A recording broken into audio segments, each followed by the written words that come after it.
Olá pessoas, eu sou o professor Keiler e você está no canal H de História. Se você ainda não é inscrito nesse canal, se inscreva para você acompanhar todas as nossas programações. Ative também as notificações para você ficar por dentro na hora em que tudo acontece por aqui.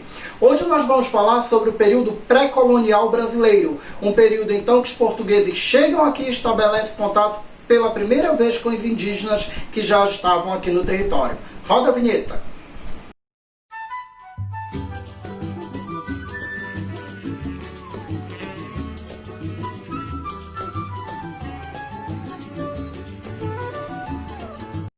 Esse período que vai de 1500 a 1530 da história do Brasil é conhecido como período pré-colonial brasileiro. Em 1500, a gente vai verificar então a chegada de Pedro Álvares Cabral, representando a coroa portuguesa e chegando aqui com a sua esquadra em 22 de abril de 1500. E, no entanto, a gente percebe que só vai haver colonização em 1530 a partir das circunstâncias daquele momento. E isso daí, naturalmente, fez com que esse período da história do Brasil ficasse conhecido como o período pré-colonial brasileiro. Ou seja, a chegada dos portugueses aqui no território não significou efetivamente o processo imediato de colonização. Isso só iria acontecer bem mais tarde. E o que é que faz exatamente com que os portugueses decidam não colonizar o território brasileiro neste momento? Nós temos que entender que a chegada dos portugueses aqui no Brasil em 1500 está dentro de um contexto maior, que é o contexto da expansão marítima europeia. E essa expansão ela tinha três objetivos cruciais. O primeiro objetivo, a busca de especiarias, que ela estava então visando naquele momento o Oriente, que seria as fontes das tão sonhadas especiarias que os portugueses tinham se lançado há algum tempo atrás para buscá-las. Estavam buscando também metais preciosos. O ouro e a prata era muito importante naquele momento para as nações europeias.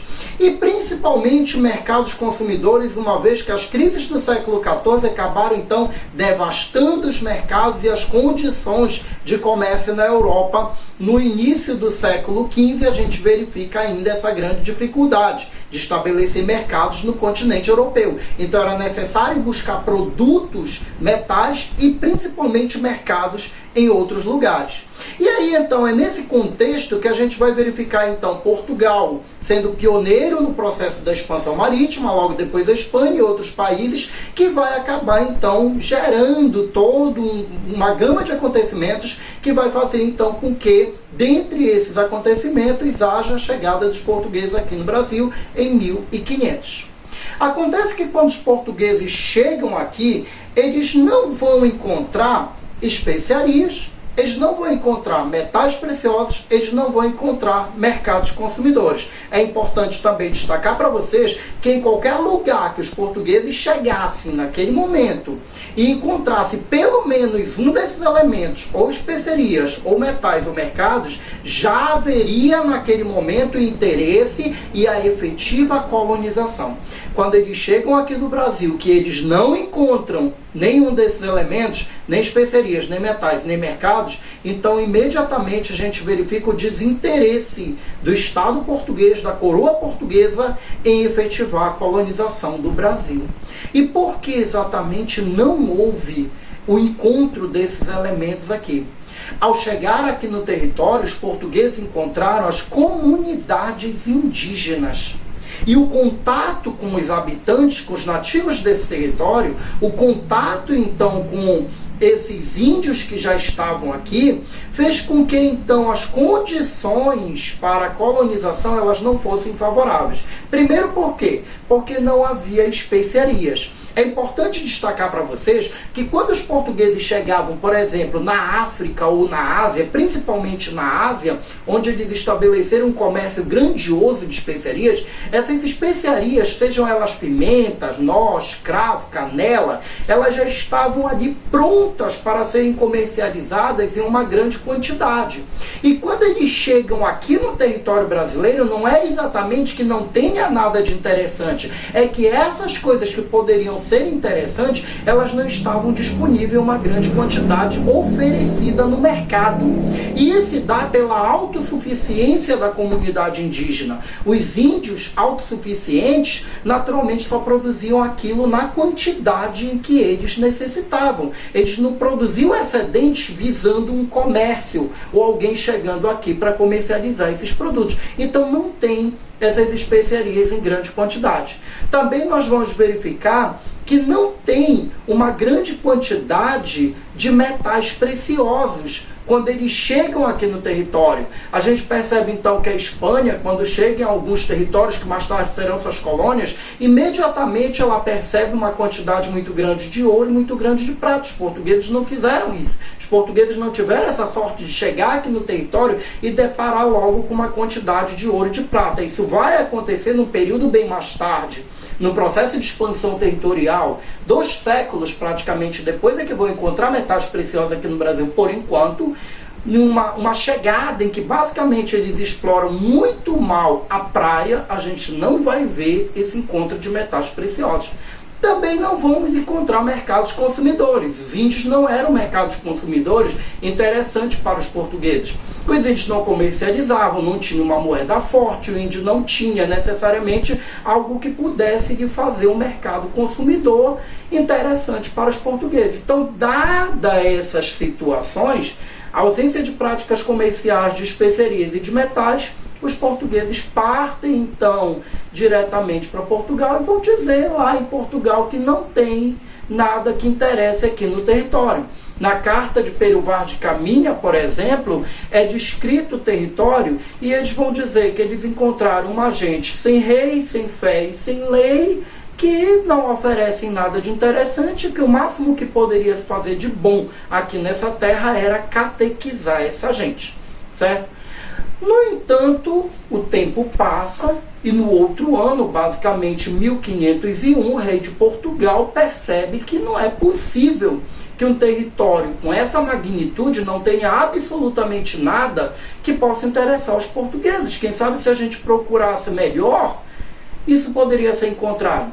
E são enviados para cá as primeiras expedições exploradoras, algumas comandadas pelo Gaspar de Lemos, mais especificamente para explorar o território, mais tarde também comandadas por um outro navegador, o Gonçalves Coelho, vem para cá para explorar o território e procurar aqui na região algo que seja interessante para a economia portuguesa. É nesse contexto que a gente vai verificar então eles percorrerem a Mata Atlântica ali no litoral brasileiro e encontrarem aqui no território uma grande quantidade de uma espécie nativa que eles deram o nome de pau-brasil. O pau-brasil era uma espécie nativa que havia em grande quantidade aqui no território brasileiro, aqui na costa, e que os índios chamavam de ibirapitinga ou arabutã. Eles chamavam assim o que o português vai chamar então de pau-brasil. E é importante destacar o seguinte, que o pau-brasil ele não era desconhecido pelos portugueses. Acontece que aqui no território ele existia em grande quantidade, ele existia numa quantidade maior, o que naturalmente atiçava a cobiça dos portugueses. E começa a partir daquele momento toda uma estrutura. O Gonçalves Coelho, por exemplo, vai fazer com que ali, naquela região do território litoral, dado então a um nobre, um fidalgo chamado Fernando de Noronha, é estabelecido o estanco, que seria o monopólio da exploração de pau-brasil pelos portugueses. E aí começa a exploração da vegetação nativa daqui e a extração do pau-brasil para levar para Portugal. É importante destacar que lá em Portugal eles retiravam uma tintura avermelhada do pau-brasil que servia para atingir tecidos, e na época era muito difícil se obter tecidos vermelhos, então quem tem condições de tingir esses tecidos com a tintura avermelhada acaba tendo um produto também que passa a ser uma especiaria, um produto vendido ali no mercado europeu em uma quantidade relativamente alta, e a gente verifica que depois eles vão retirar também a madeira para construir móveis e principalmente embarcações. No período em que os países estão interessados em navegar e desvendar os mares e descobrir outros territórios para então iniciar uma colonização, é muito importante ter navios. E vender navios é mais interessante ainda. Então os portugueses vão pegar essa madeira que sobra e naturalmente vão utilizar para a fabricação de navios. A mão de obra utilizada então para essa exploração do pau-brasil, inicialmente a mão de obra nativa, e naturalmente é interessante que seja ela durante todo o período. É importante destacar que essa mão de obra nativa, ou seja, os indígenas, vão trabalhar para os portugueses em uma relação que a gente chama de escambo. Escambo seria a troca de produto por produto. O português chega e oferece produtos que interessam a esses indígenas, e esses indígenas então vão trocar esses produtos por pau-brasil com os portugueses. E isso daí se chama escambo. Escambo, troca de produto por produto. Estanco é o monopólio da coroa portuguesa sobre a exploração do pau-brasil, certo? E aí a gente verifica então que nesse processo de relação com o indígena enquanto mão de obra, nós temos o predomínio de uma relativa amistosidade. É importante destacar que, por enquanto, as coisas se davam ali com poucos conflitos, ou pelo menos ainda não era escravidão, é importante destacar isso, e a gente verifica que há interesses de ambos. Os portugueses tinham interesse no pau-brasil, assim como os índios também tinham interesse nos produtos que eram trazidos pelos portugueses. Entre esses produtos, todos os livros de história que você abrir, que falarem sobre esses assuntos, a maioria deles vão falar sobre quinquilharias, que os portugueses traziam espelhos, que os portugueses traziam colares. Sim, é verdade que eram trocados por quinquilharias, mas haja vista que durante 30 anos não é só quinquilharias que vai interessar os indígenas. Em algum momento eles vão querer algo melhor, algo que interesse mais. Naturalmente os portugueses vão trazer isso para eles. E aí que a gente verifica então os portugueses trazendo também ferramentas que interessariam mais ainda os indígenas e ao mesmo tempo facilitariam todo o trabalho de desmatamento e armazenamento desse pau-brasil para ser levado para Portugal, como é o caso de serras, de machado de ferro, de terçado, que facilitariam toda a exploração do pau-brasil e ao mesmo tempo agradariam os indígenas como ferramentas mais atraentes, como ferramentas mais interessantes para o seu uso. E aí a gente verifica então que nessa troca é importante destacar que aqui nós não estamos falando uma história lá de mocinhos e bandidos, é bom que a gente destaque isso, em que o português chegava e enganava o indígena. Não, gente, peraí, calma. É importante você perceber que nessa relação de escambo, ambos acreditavam que estavam levando vitórias, vantagens. O índio acreditava que estava se dando bem, porque o português trazia para eles coisas que eram muito interessantes, machados, anzóis, terçados, serras e assim por diante. E o português achava que dando só essas coisinhas para os índios, ele estaria levando vantagem, porque certamente o pau-brasil, lá na Europa, para eles seria muito mais vantajoso do que essas ferramentas. Mas isso daí também eram coisas, elementos que eram muito interessantes para o cotidiano dos índios, certo? Para facilitar, então, essa relação de vir aqui no Brasil e levar o pau-brasil, foram construídas, então, as feitorias, que era uma espécie de armazéns que eram construídos em determinados lugares, onde os indígenas pegavam o pau-brasil e estocavam ali em grande quantidade para que os portugueses chegassem aqui, só pegassem, trocassem com os produtos e já levassem para Portugal. Só que isso, naturalmente, atrai a cobiça de outros países, de outros interessados também aqui no pau-brasil. É o caso, por exemplo, da França, da Holanda e também da Inglaterra, que já começavam a navegar, que já começavam a partir em busca de colônias, e naquele momento tinham dificuldades de encontrar novos territórios, porque o mundo já estava dividido entre dois países, que era Portugal e Espanha, através do Tratado de Tordesilhas. O rei Francisco I da França, por exemplo, questionou várias vezes essa divisão. Ele chegou até a ironizar que queria ver o testamento de Adão, onde Adão dizia que só Portugal e Espanha teriam direito ao território. E aí então a gente verifica essa insistência desses corsários de outros países chegarem aqui e naturalmente tentar levar alguma vantagem. Por volta de 1516, são enviadas para cá as primeiras expedições guarda-costas. Essas expedições guarda-costas, elas vêm exatamente ali, uma das primeiras delas seriam comandadas então pelo Cristóvão Jacques, que vem aqui perceber quais são os territórios que seriam mais estratégicos e tentar vigiar esse território e proteger tanto de franceses, quanto de ingleses, quanto também de holandeses. No entanto, é importante que a gente destaque que o território naquele momento, ele era um território, além de muito vasto, ele era habitado por indígenas que não tinham interesse nenhum em defender o território para Portugal. É interessante também destacar, gente, que o índio não sabe nem quem é português, nem quem é francês, ele não sabe fazer essa diferenciação. E muitas vezes o francês chegava na feitoria, mesmo num período de vigilância, ainda que precária, é importante destacar isso, e a gente vai verificar que o índio ainda continuava negociando com o francês, negociando com o holandês, negociando com o inglês, como se estivesse negociando com o português. O índio não tem aquela mentalidade de que ele tem que negociar somente com o português. Para ele é tudo estranho, que fala estranho, da cara branca, e naturalmente ele vai ceder a qualquer coisa que esses estrangeiros venham trazer que agrade ele. E aí é que a gente começa a verificar então o perigo e ao mesmo tempo o fracasso dessas expedições, tanto as expedições guarda-costas, que vão fracassar, quanto as expedições estrangeiras que estão vindo aqui para o Brasil.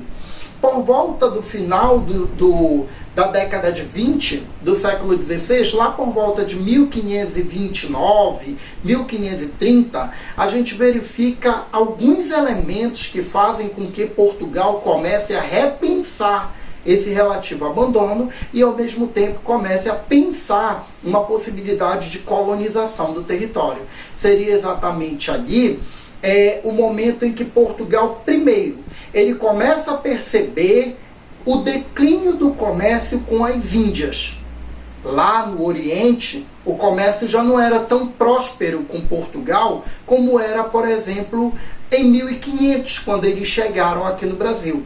Haja vista que passaram 30 anos, e 30 anos muitas coisas mudam. Outros países já tinham chegado nas Índias, outros países já tinham então estabelecido relações comerciais. E as novidades dos produtos indianos ali na Europa já não era uma exclusividade, nem um monopólio português. Então isso faz com que Portugal comece a ter dificuldades. O outro elemento é que a Espanha começa seu processo de colonização em terras americanas. E isso daí é facilitado pela aquisição de metais preciosos nesses territórios. Quando a Espanha chega nos territórios americanos, que pertence a parte dela, segundo o Tratado de Tordesilhas, ela encontra muito ouro e muita prata ali pelo México, pela Argentina, pelo Peru. E isso faz com que as terras americanas se valorizem e os portugueses comecem a pensar da seguinte forma. Os portugueses raciocinem da seguinte forma. Eles começam a pensar que se há uma grande quantidade de metais preciosos nas terras que pertencem à Espanha, então há uma possibilidade também de que haja metais preciosos nas terras que pertencem a Portugal. Era uma questão de procurar direito, mais minuciosamente, e naturalmente encontrá-los. Uma coisa que não vai acontecer logo de cara, só vai acontecer bem depois, mas era necessário. E isso valoriza o território brasileiro, que naturalmente é um território português. E atrai muito mais ainda a cobiça de França, de Inglaterra e também de Holanda. A possibilidade de Portugal perder o Brasil para um desses países é iminente a partir de agora. Então é preciso fazer alguma coisa. E é aí que são enviadas para cá as primeiras expedições colonizadoras. Elas têm o objetivo de procurar algum elemento que facilite a colonização. Elas têm o objetivo de chegar aqui e procurar principalmente metais preciosos. A primeira expedição chega aqui por volta de 1530.